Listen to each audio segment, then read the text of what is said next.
The game in Europe is way harder than the game in the NBA.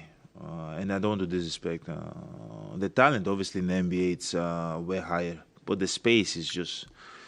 Scoring is easier in NBA just because of the amount of the different rules, the less space, the time. So that's why I said it. You think it's harder to score 30 points in a EuroLeague game than it is in an NBA game? Yeah, 100%.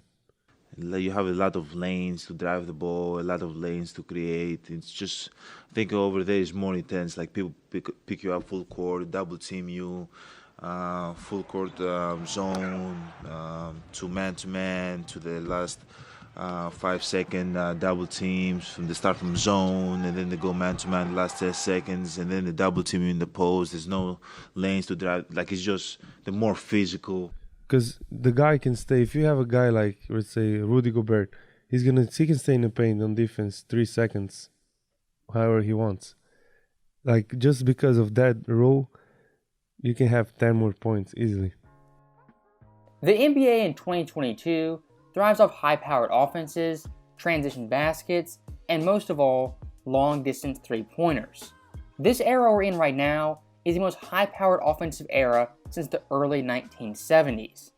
And if you look at last year, teams were averaging nearly 111 points per game on 88 shots, 35 threes per game, with a pace of 98.2. When it comes to the NBA in 2022, we're definitely not lacking scorers, shooters, or great offensive talents. But if you compare those numbers to only a decade prior in 2012, they're starkly different. If you go back to the late 90s, it's not even comparable.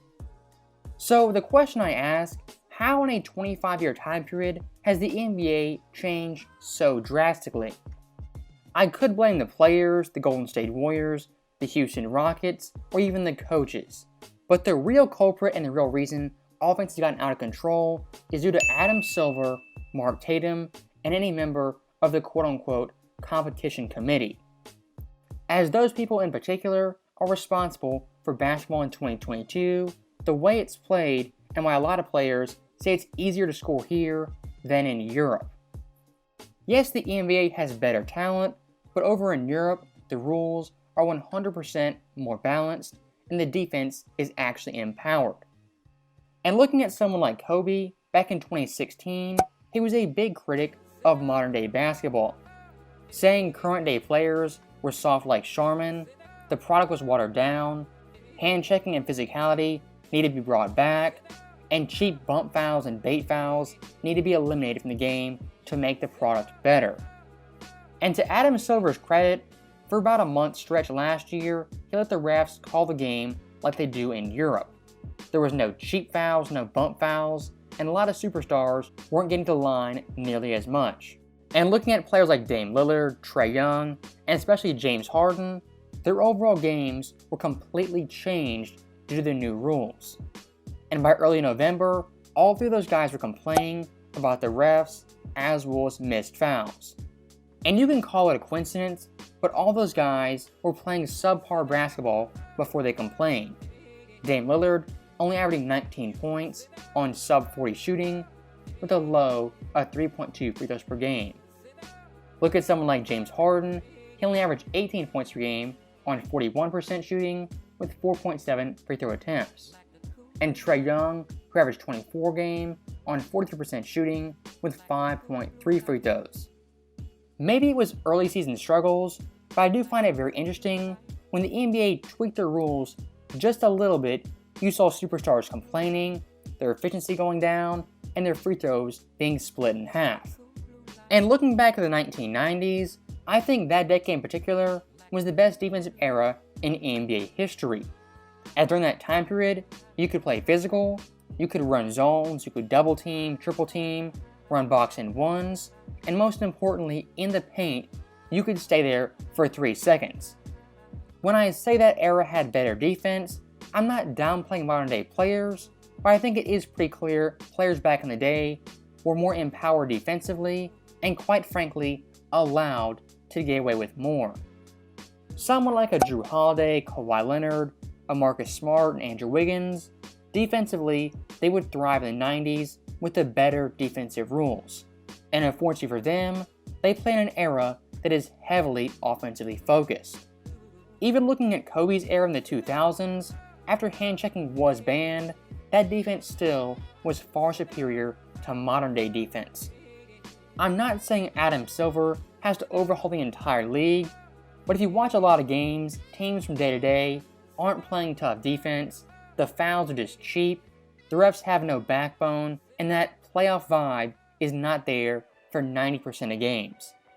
And looking back at Luka Doncic, as a rookie, he quite frankly said it was easier to score in the NBA.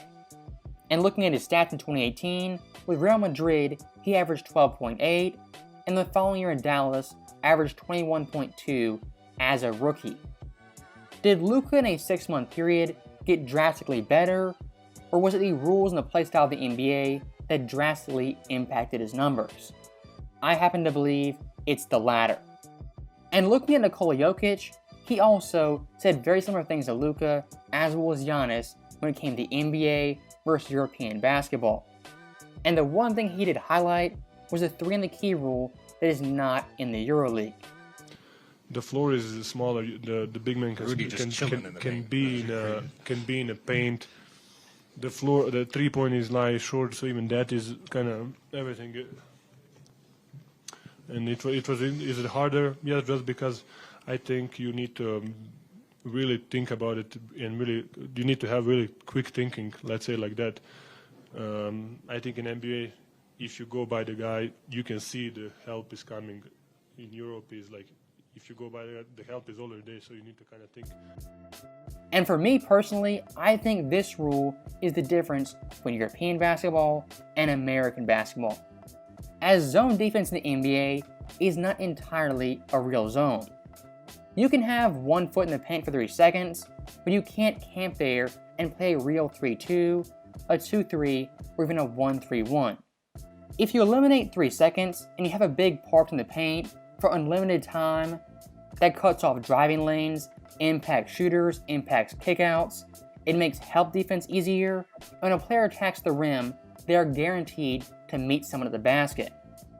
And going full circle with this, looking back at the 90s, having Akeem, Dikembe, Alonzo Mourning, Shaq, having those guys parked in the paint undoubtedly made scoring harder. And still, looking at current day players, when they say going overseas it's harder to score, under FIBA rules, that's a big indictment on today's NBA. And most of all, it gives context to past eras in the 90s as well as the 2000s. As stats-wise, it's 100% proven those eras were tougher. When you look at overall pace, in the top 10 slowest paced years ever, 3 of those years were the 1990s, 6 are from the 2000s, and 1 from the 2010s. If you go back and watch all those eras in 01, 2012, in the late 90s, the paint during those time periods was clogged and completely out of whack. And when it comes to spacing, driving the paint, getting to the rim, it was undeniably harder back in that era. Not just due to the players, but the rules, as well as there being no 3 seconds. So to wrap this video up, I'll say one last thing. Looking at players like Jordan, Kobe, Allen Iverson, great wing scorers of the past, when you look at their numbers, just remember their eras were harder and defensively 10 times better. And when you look at players in 2022, dropping 30, 25, even 20, it's a verifiable fact it's easier to get those stats in today's league.